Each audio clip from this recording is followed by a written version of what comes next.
हैं। अब इस पर वीडियो बना देना है, ठीक है। ये लहर तारा का दिखाओ। ये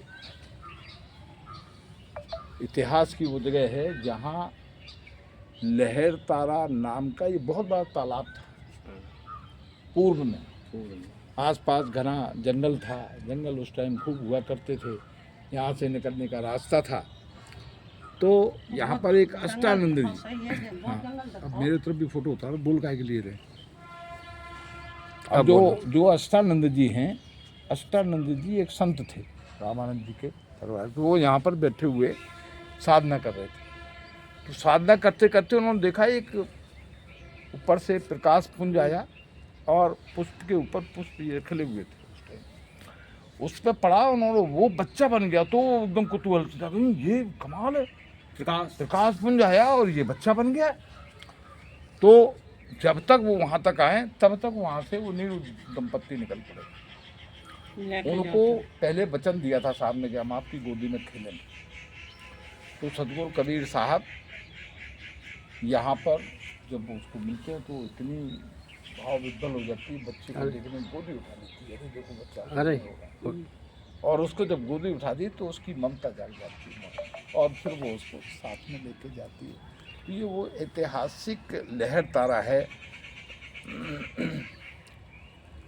जो यहाँ प्रकट हुई। सतगुरु कबीर साहब का प्राकट्य हुआ।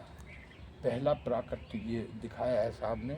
इसलिए बहुत से लोगों ने गीत भी गाया इसका कि अहले अहले गुरुदेव दरस है। पहला दरस साहब ने लहर तारा में दिया कि पुष्प के ऊपर प्रकाश छुआ और साहब प्रकट हो गए।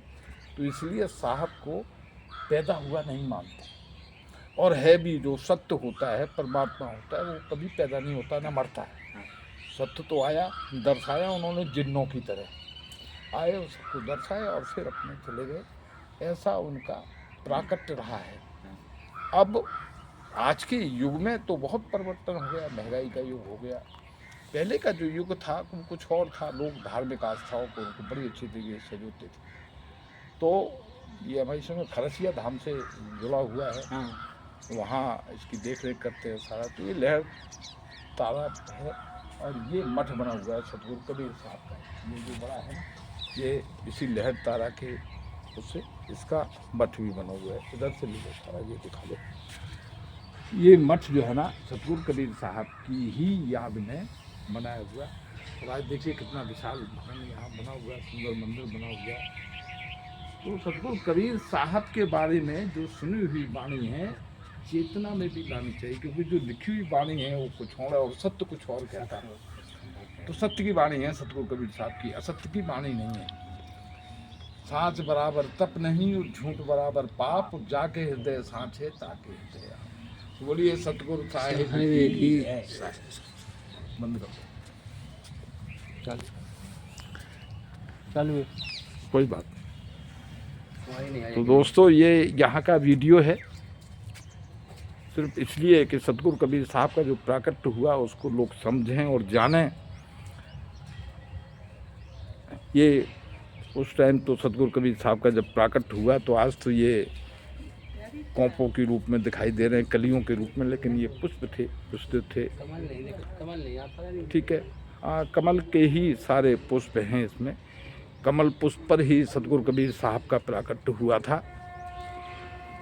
तो दोस्तों इस चैनल को सब्सक्राइब जरूर कर लीजिए, लाइक कीजिए, शेयर कीजिए और कमेंट भी दीजिए। ये सतगुरु कबीर साहब का मठ है। जब प्राकट्य उनका हो गया उसके बाद में ये मठ बना है। बड़ा विशाल मठ है जी। साहिब बोलो सतगुरु साहिब की जय।